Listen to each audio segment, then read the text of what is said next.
Primera de Corintios capítulo 15, verso 20, hermanos, por favor. Mas ahora Cristo ha resucitado de los muertos, primicias de los que durmieron es hecho. Porque en cuanto la muerte entró por un hombre, también por un hombre la resurrección de los muertos. Porque así como en Adán todos mueren, también en Cristo todos serán vivificados. Oremos al Señor, hermanos. Cierre sus ojos, pídale al Señor que le pueda bendecir en esta mañana, que le ayude a entender su propósito, para que usted no sea la misma persona. La palabra de Dios tiene autoridad para cambiarnos. Por la palabra fuimos creados. Por la misma palabra somos limpiados, somos vivificados. Amado Padre, en el nombre de Jesús, porque nuestro Señor se ha levantado, nosotros tenemos confianza, Señor amado, y como el Hijo pródigo venimos delante de ti a decirte que hemos pecado contra el cielo y contra ti, que por favor tengas compasión de nuestras pobres almas, Señor, y les concedas ser, Señor, ya no un hijo, sino uno de tus siervos. Padre, en la eternidad creemos que ese título, Señor amado, se lo otorgarás a todos los que lleguen por la fe, Señor. Pero hoy queremos ser siervos de este lado del río de la muerte, Señor. Queremos servirte con todo nuestro corazón. Concédenos esa gracia en el nombre de Jesús. Amén. El apóstol, hermanos, está estableciendo una verdad que tenemos que tener muy en cuenta, y esto es el poder de la palabra. Aquí está la victoria, hermanos. He visto muchas vidas transformadas, particularmente la de un servidor. He visto gente que no tiene esperanza, matrimonios que en su momento están a punto de disolverse, homosexuales cambiados por el poder de la palabra. He visto tibieza derretirse y surgir el fuego, la gracia, el celo de Dios en una vida que está consciente de lo que Jesús ha hecho. Porque por la ley decía que el que hiciera, el que guardara estos mandamientos viviría por ellos. Pero esa dispensación ya caducó, hermanos. Nosotros no llegaremos al cielo por lo que hagamos. Jamás que tu corazón te engañe que tú llegarás al cielo por lo que tú llegues a hacer, por lo mucho bueno que tú te comportes, por lo mucho que tú prediques, que tú ayunes, que tú ores. No, hermanos, sería un engaño, sería negar la cruz de Cristo, sería de alguna manera levantar las obras ya en ruina y de alguna manera abandonar la gracia de Dios.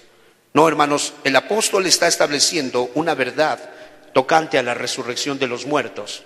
Y él está diciendo que de alguna manera está hablando de los muertos en Cristo, de los afortunados, los que murieron en Cristo. En su contexto él está hablando de los que murieron en Cristo Jesús.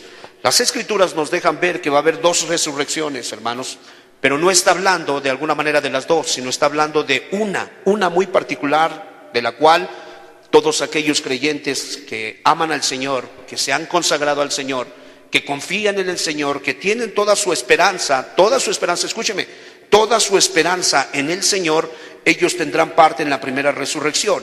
Entonces es importante entender por qué es que al final de los tiempos, cuando la puerta de la gracia se cierre, todo Israel será salvo. ¿Cómo puede ser posible esto? Por la pura virtud del que fue crucificado. Nada más por haber creído en él, todo Israel, cuando la puerta de la gracia se cierre, entonces todos los judíos serán salvos. ¿Puedes imaginarte tú? Si tú puedes ver a los judíos, como puedes ver a los aztecas, como puedes ver a los sajones, todos están llenos de imperfección. Todos están llenos de alguna manera de ese polvo sucio del pecado en su corazón, que de alguna manera trajo la herencia de Adán. Entonces, ¿cómo puede ser posible que ellos puedan alcanzar salvación, liberación, preservación, un lugar feliz en el cielo, a pesar de, por la pura virtud del Cordero? Por eso es muy importante. 7 dispensaciones hay a lo largo y ancho de las Escrituras. A ellos les tocó la dispensación. Cuando hablamos de dispensación, hablamos de la manera en que Dios, que a Él le plació tratar a una generación. Vemos la dispensación de la inocencia con nuestro padre Adán, donde de alguna manera de todo puedes comer excepto de este árbol, y ahí está su inocencia. Él se está moviendo en esa dispensación.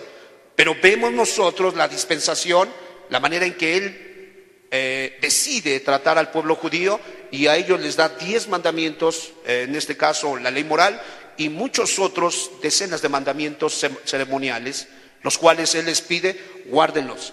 Y en la medida que yo vea que ustedes los guardan, por medio de eso que guardan, ustedes van a vivir.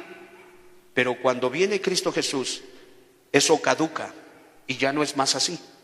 Ahora es por lo que Jesús hizo. La ley decía, quien guarde estos mandamientos y los viva, él mismo vivirá.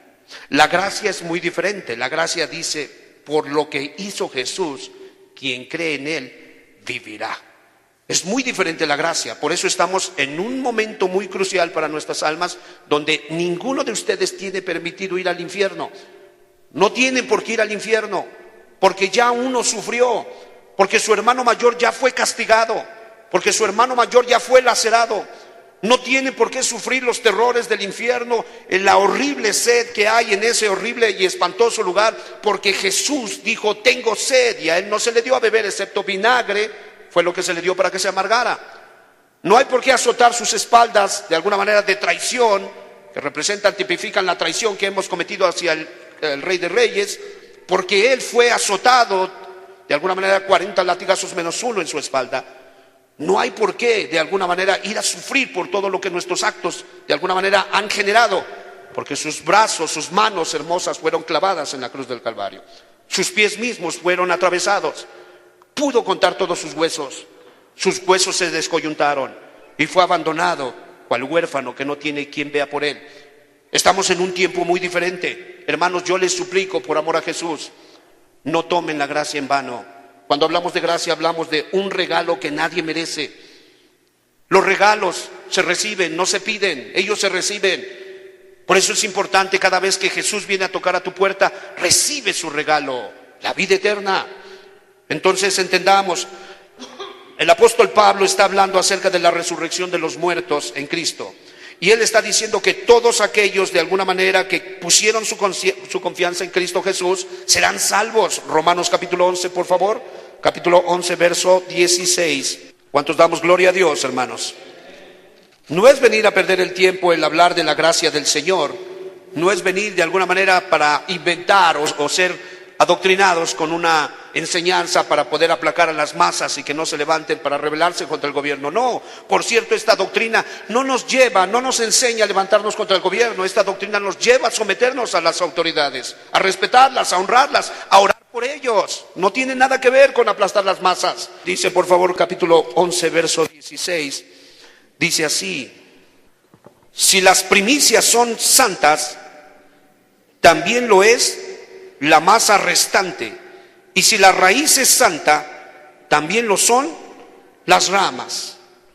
A ver, amados hermanos, lo podemos ver, lo podemos entender en un árbol natural. Cuando un árbol natural, desde que se siembra, desde que agarra cierta altura, desde que se supone que tiene que aventar fruto, tú comienzas a ver que está lleno de plaga. Yo te pregunto, ¿serías tan ingenuo para pensar que es la punta de la hoja más alta la que está plagosa y la que tuvo la culpa de que todo el árbol esté así? ¿Quién tuvo la culpa? Yo te pregunto. La misma raíz viene putrefacta. La Biblia dice que por causa de Adán, cuando él peca, todos heredamos una naturaleza pecaminosa. Él es la raíz, él es el representante. Todos ustedes son hijos de Adán. Todos ustedes de alguna manera traen el daño del pecado, de habernos alejado de Dios. Pero cuando tenemos un árbol que de alguna manera ha crecido, ha sido cuidado, y en el momento en que tiene que dar fruto, sus frutos son jugosos, son de buen tamaño, son de un tamaño aceptable y una calidad aceptable en el quality control y en el mercado, yo pregunto, hermanos, ¿a quién le atribuimos esa virtud? ¿A la raíz? La Biblia dice, cuando habla de la resurrección de Cristo, que Él es las primicias de la resurrección. Y Él dice, si Jesús es santo, entonces el pueblo judío también lo es. Si Jesús es santo, entonces todos los que crean en Él también lo serán. Es muy importante. Por eso cada uno de ustedes debe de aprender a conectarse con Jesús. Y es tan sencillo como reconocer que le hemos fallado. Es tan sencillo como reconocer: yo no puedo. Es tan sencillo como poder decirle: lo he intentado una vez, y dos, y tres, y cuatro, cinco, seis, 7 veces, pero si tú me ayudas una 8ª vez, lo intentaré, y las que sean necesarias. Porque tú eres la virtud, porque tú eres mi maestro, porque tú eres mi doctor, porque yo soy tuyo y tú eres mío, y yo soy tuyo. Sálvame, por favor. Yo te pregunto, ¿te dirá que no? ¿Te pateará la boca? No. Él se acercará a ti y dirá una cosa: eso es lo único que quería yo escuchar de ti. Que tengas la humildad para decirme que no puedes, porque yo sí puedo. Yo vencí a la muerte. Yo soy quien se levantó con todo y los dolores de la muerte que ella soltó. Pablo está diciendo eso. Por eso dice ahí, si las primicias, hablando de la resurrección, ¿quién resucitó primero, hermanos? Cristo Jesús. Son santas, también lo es la masa restante. La masa restante, recuerdan que Jesús usó una parábola donde dice que el reino de los cielos es como una mujer que escondió levadura, ¿qué? En 3 medidas de harina. La harina es sinónimo de masa. La masa es harina, la harina es masa. Y entonces esa masa restante son ustedes, los que han creído en Jesús. Y Jesús imparte su virtud. Y Jesús sabe que algunos de ustedes son muy niños. Y Jesús sabe que algunos de ustedes tienen ciertas cosas que no les permiten avanzar. Y que a lo mejor el pastor es tan inútil que no puede ayudarles. Y que a lo mejor los hermanos les cargan la mano. Está bien. Pero Él no es como los hermanos ni como el pastor. Él es tu creador. Él es tu padre. Él es tu hermano. No te va a dejar. Él estará para ayudarte. Pero hay algo que tienes que quitar. Quita la pereza. Quita el rechazo, el menosprecio. Quita la soberbia. Porque esas cosas hacen que Jesús se aleje. Hermanos, la otra ocasión vi un perro que le habían amarrado un mecate. Y ese perro rompió el mecate y salió huyendo y empezó a vivir como un perro andariego en las calles. Y llegó un punto, no era mecate, era un cable. Y llegó un punto en que ese cable empezó a encarnarse, hermanos, en su piel y después en su cuello, en su carne. Y llegó un momento en que la piel, el pelo, se abrió, se floreó y se podía ver la carne viva, hermanos. Y el perro andaba ahí de alguna manera causando lástimas. Nadie se acercaba. Hasta que un hombre fue movido a misericordia y agarró y le empezó a aventar unos pedazos de comida. Y el perro empezó a comer. Y cuando el hombre le quería de alguna manera quitar el cable, el perro no se dejaba y estaba como reacio, estaba como prejuiciado. Estaba acostumbrado a que todo lo patearan, a que todo lo escupieran, a que todos de alguna manera lo corrieran. Pero cuando ese hombre perseveró, llegó un momento que él pudo llegar con unas pinzas y cortar. Y una vez que él cortó, ese perro fue libre.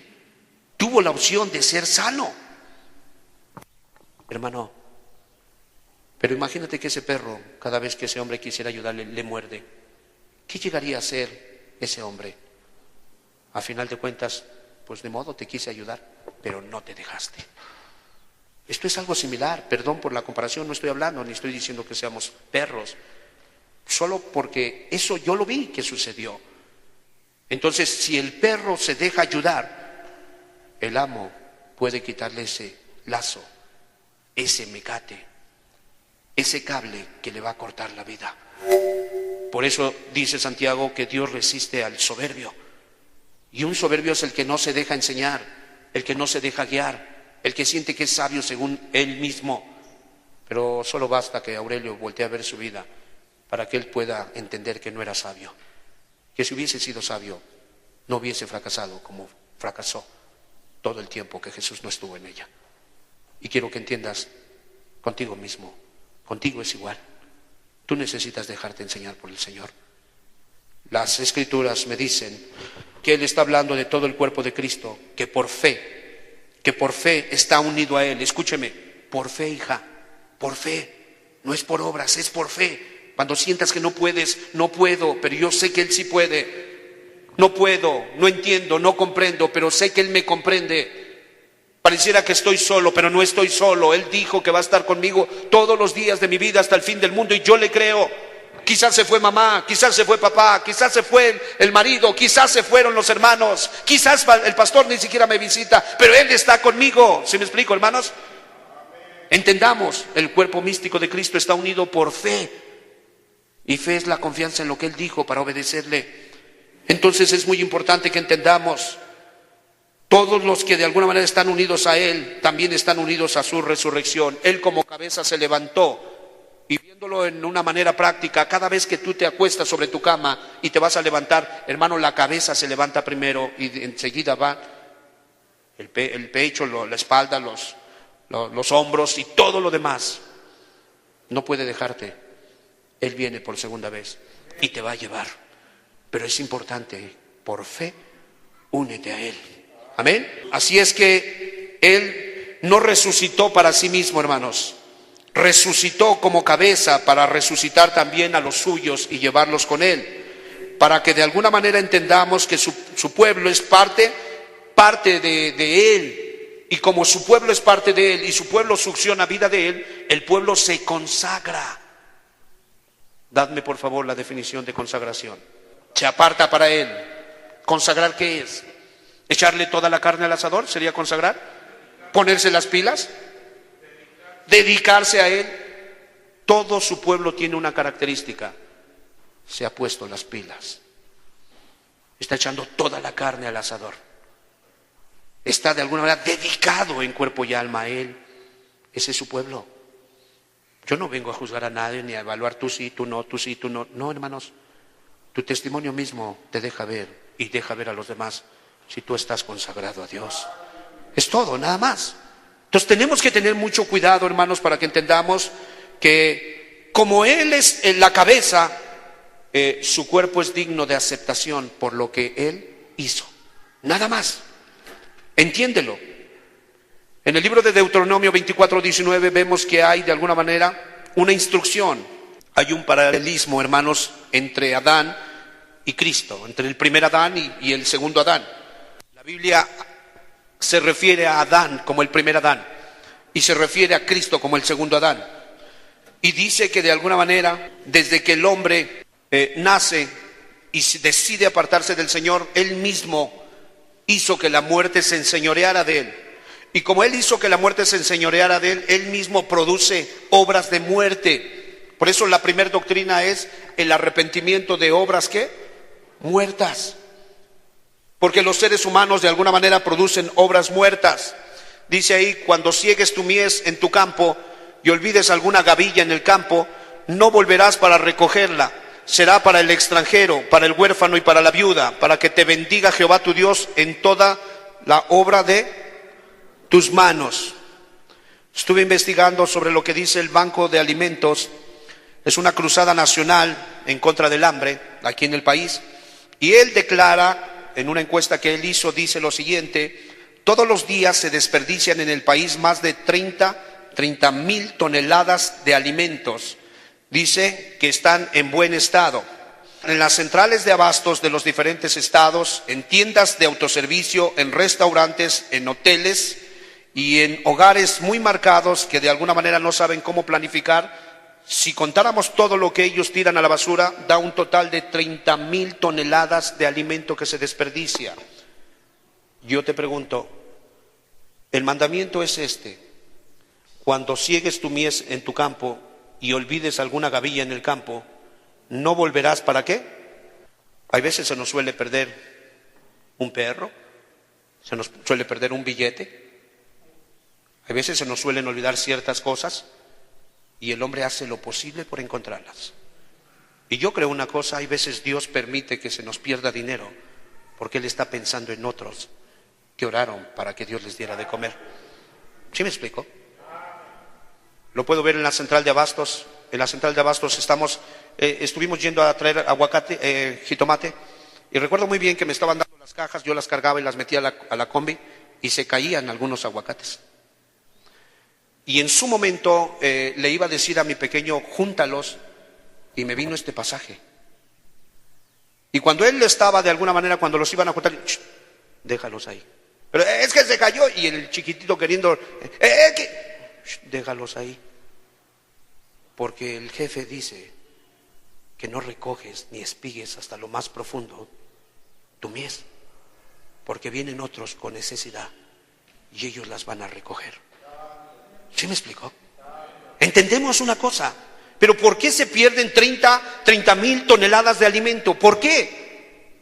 Porque, hermanos, Adán pecó y Adán es transmisor de muerte. Y cuando tú y yo salimos de los lomos de Adán, lo único que sabemos es hacer cosas que apestan, que lastiman a los demás. Es lo único que sabemos hacer. Él peca y nosotros recibimos la misma naturaleza. Quiero que entiendas lo siguiente.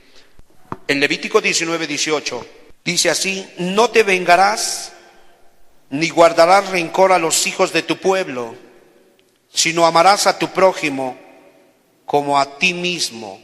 ¿Qué dice? Yo Jehová. ¿Sabes tú que en México 6 mujeres son asesinadas cada día?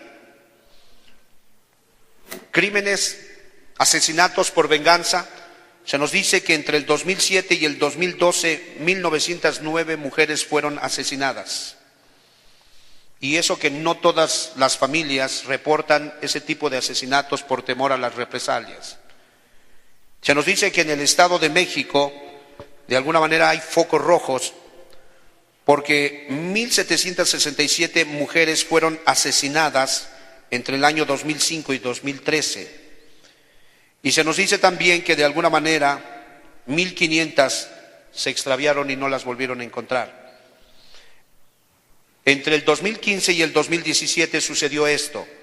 Del 2011 al 2013, 840 fueron asesinadas y solo 145 de esos casos fueron investigados.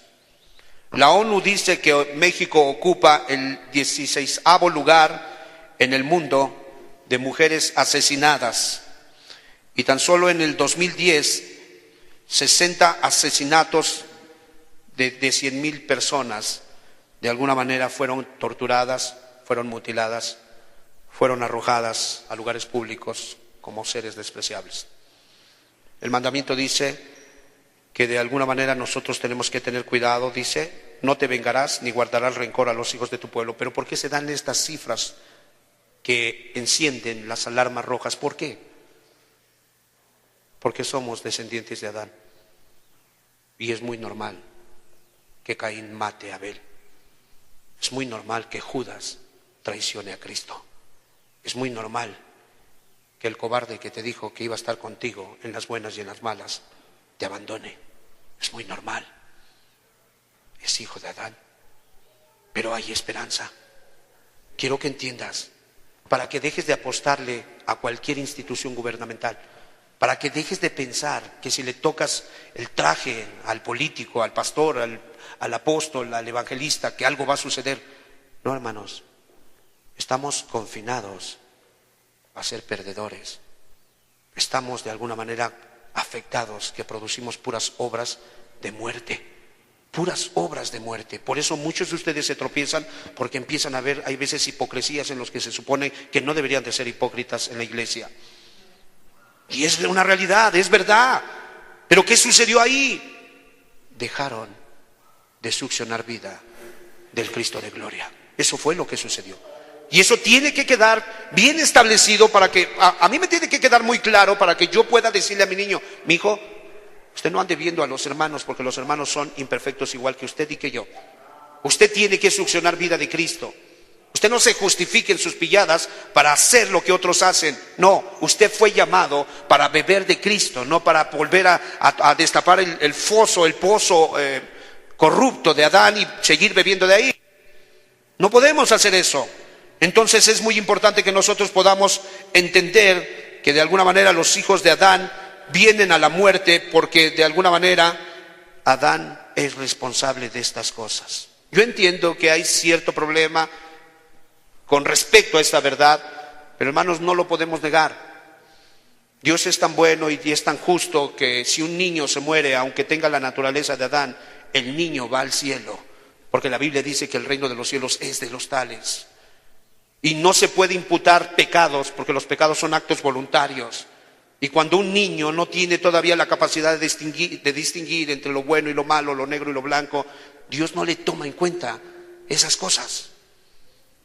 Pero seamos honestos, ¿qué de nuestro pasado?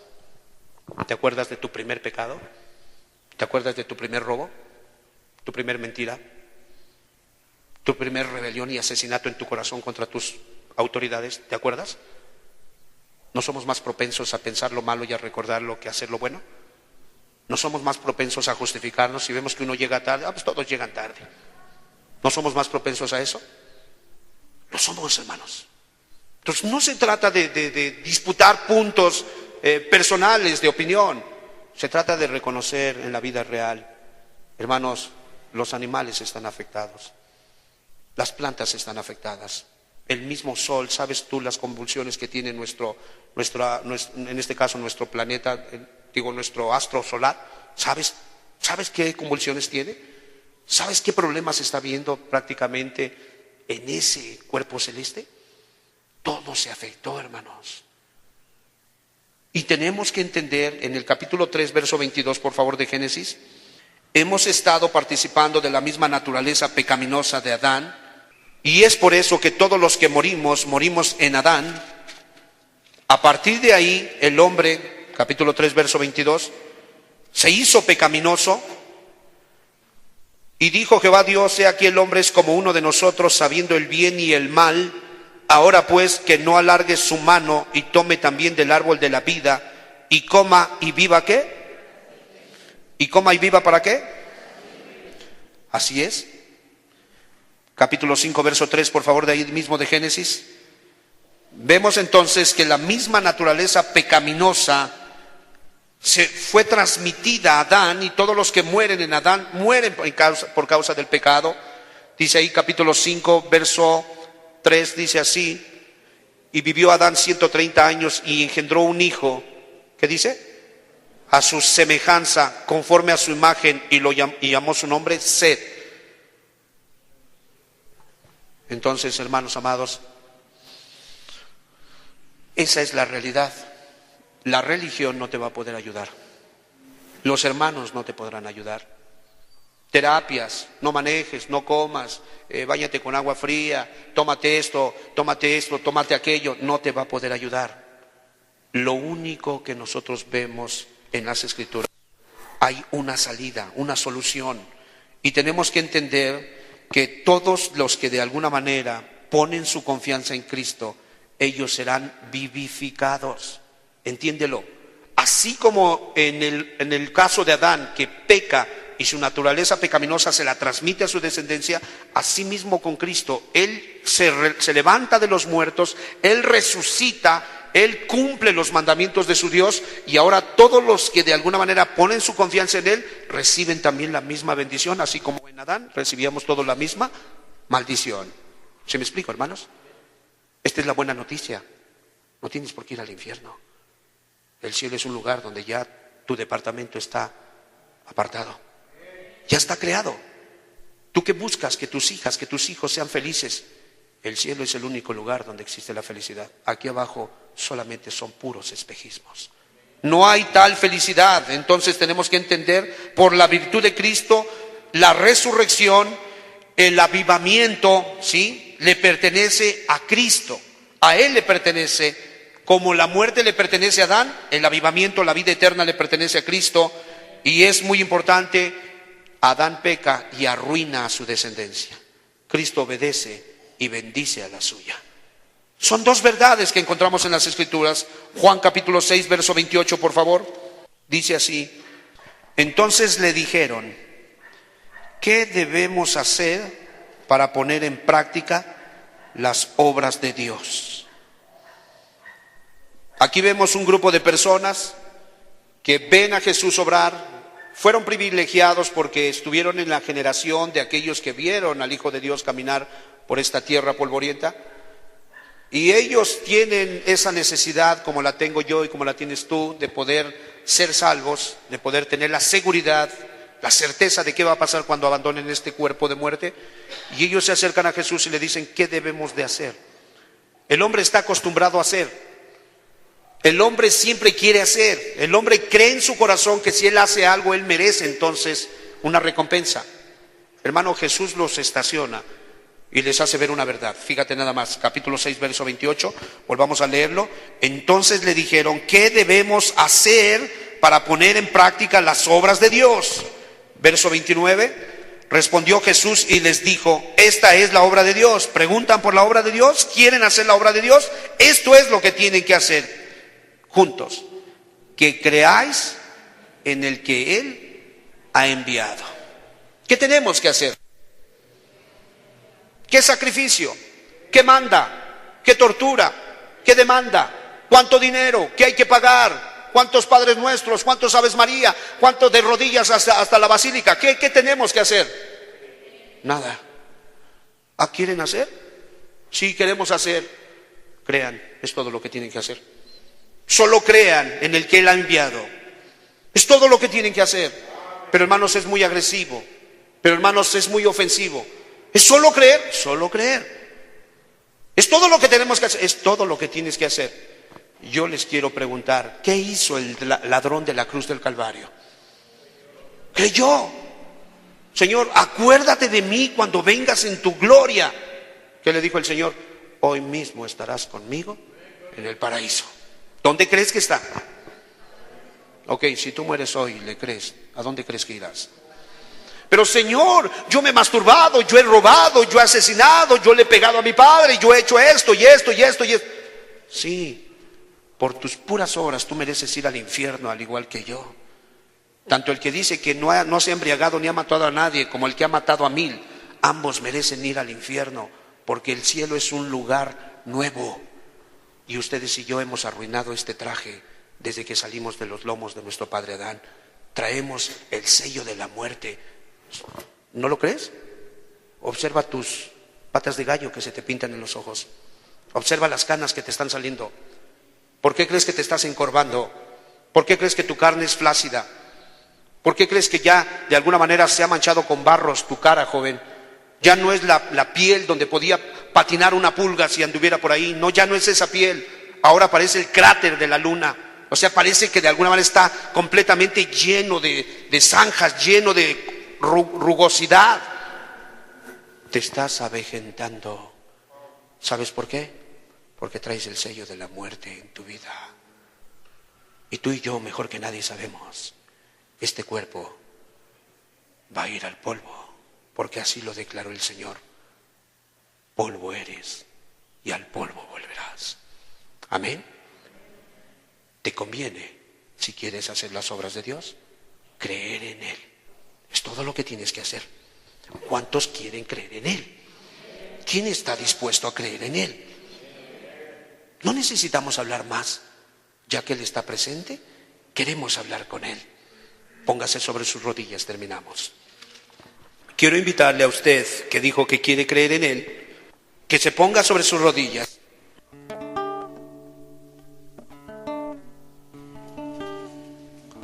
Hoy hemos entendido, Señor, que no hay nada que hacer sino creerte. Y así como la serpiente, Señor, fue levantada en el desierto,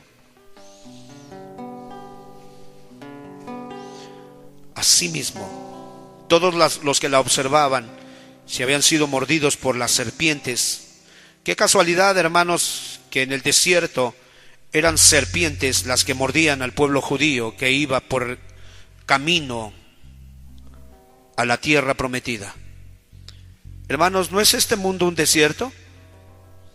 Hermanos, ¿no es cierto que Satanás, la serpiente antigua, nos ha mordido con pornografía? ¿No es cierto que ha inyectado la mentira?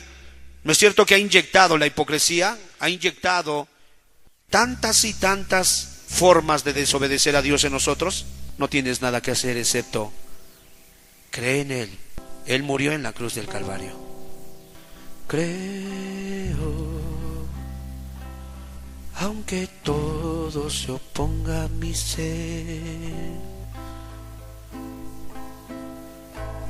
Creo, aunque todo me indique que no.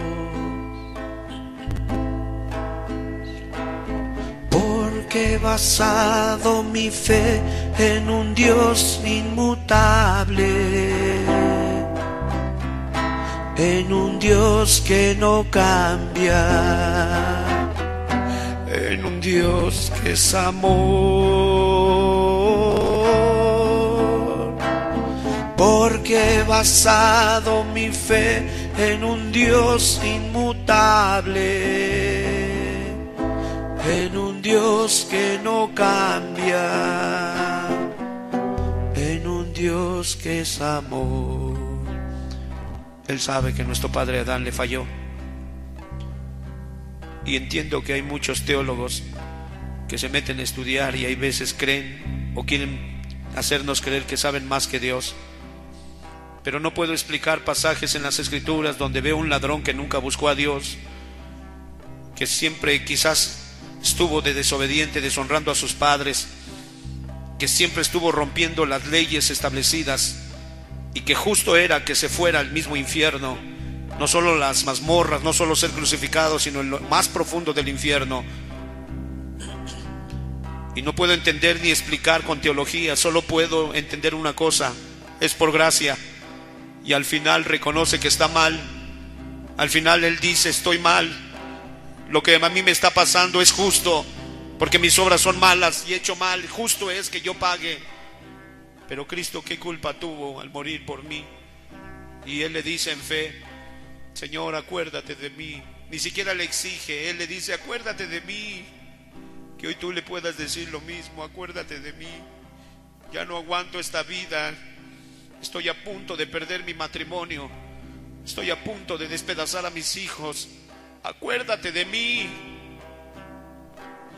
Porque he basado mi fe en un Dios inmutable, en un Dios que no cambia, en un Dios que es amor. Porque he basado mi fe en un Dios inmutable, en un Dios que no cambia, en un Dios que es amor. Pon tu confianza, porque al ladrón no se le acabaron los problemas, al contrario, terminaron matándolo. Pero en fe, él sabía una cosa: él me dijo que me va a llevar al paraíso. Hermanos, nuestro padre Adán salió del paraíso. El primer Adán nos sacó del paraíso, el segundo nos mete al paraíso. Gloria a Dios, solo por creer. Creo, aunque todo parezca morir. Creo, aunque ya no quisiera vivir. Porque he basado mi vida en palabras sinceras, en palabras de amigo, palabras de Dios, en palabras de Dios. Porque he basado mi vida en palabras sinceras, en palabras de amigo, en palabras de Dios. Esto no lo dice un sacerdote ni un pastor, esto lo dijo Jesús. ¿Qué debo de hacer, Señor? Quiero cambiar. Recuerdo hace 24 años le dije: ya no puedo. Implícitamente le decía: ¿qué debo de hacer? Esta es la hora de Dios, créeme. Es todo. Hermanos, puse toda mi confianza. Literalmente te digo, todo el poder que el diablo tenía sobre mi vida se cayó. Creo, aunque nadie quisiera creer. ¿Cuántos estarán dispuestos a creer en esta mañana? Creo, aunque todos se opongan a mí. Porque el cristiano que tiene al Señor por amigo no vacila en la duda, se mantiene en la fe, porque el cristiano que tiene al Señor por amigo, no vacila en la duda, se mantiene en la fe. Esta es la obra de Dios, que creáis en el que Él ha enviado. Pon tu confianza no en tus lágrimas ni en lo mucho que le digas. Pon tu confianza en Él. Velo clavado en la cruz del Calvario por ti. Velo sufriendo para que tú no sufras. Velo intercediendo por ti, porque el Padre había decidido castigarte y Él dijo: perdónalos porque no saben lo que hacen. Qué paternal tu maestro, qué paternal tu justificación, qué humano tu tutor, qué dispuesto a dar su cara, su vida, su cuerpo, sus mejillas a los que le mesaron las barbas para que tú no fueras maltratada, maltratado. Solo pon tu confianza. Creo, aunque vea a los hombres odiar.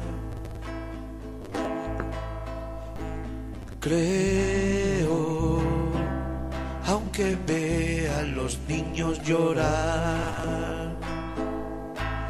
Porque aprendí con certeza que Él sale al encuentro en las horas más duras, con su amor y su luz. Porque aprendí con certeza que Él sale al encuentro en las horas más duras, con su amor y su luz. Porque el cristiano que tiene al Señor por amigo, no vacila en la duda, se mantiene en la fe.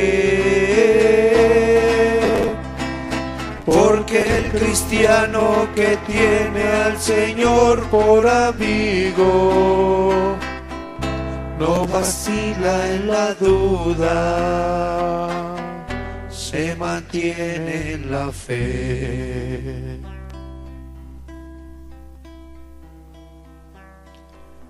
Creo,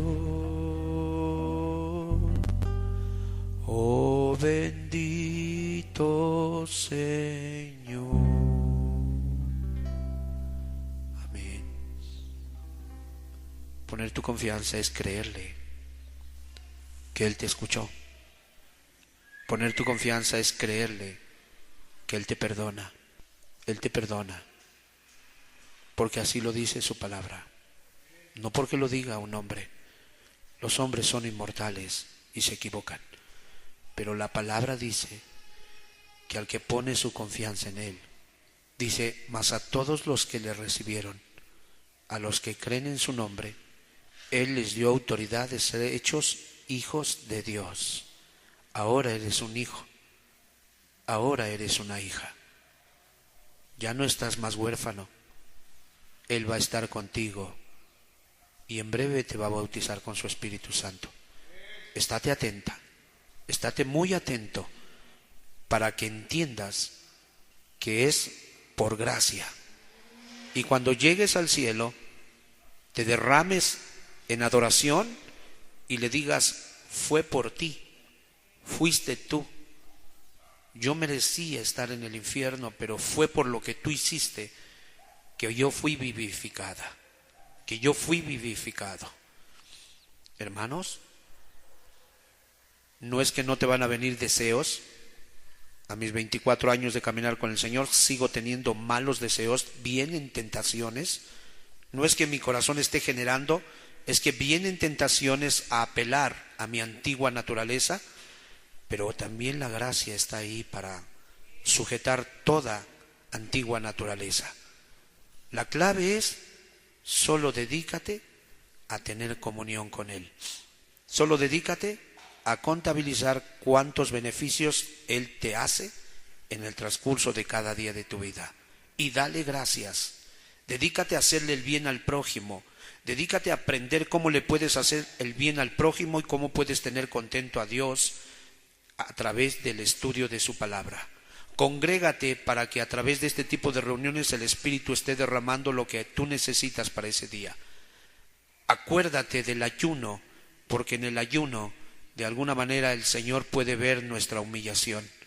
Hermanos, es humillados como recibimos de su fuerza. No hay fuerza en nosotros para soportar las tentaciones de Satanás, las antiguas costumbres que traíamos, excepto que el Señor nos fortalezca. La Biblia dice: fortaleceos en el Señor y en el poder de su fuerza. Él te oyó y Él te perdonó. Gloria a Dios. Bienvenidos a la familia de la fe. Gloria a Dios. Démosle un fuerte aplauso al Señor, hermanos. Te alabamos, Jesús. Te bendecimos. Gracias, Señor, por nuestros nuevos hermanos. Gracias, gracias, gracias, Señor. Bendito sea tu nombre. Gracias, gracias.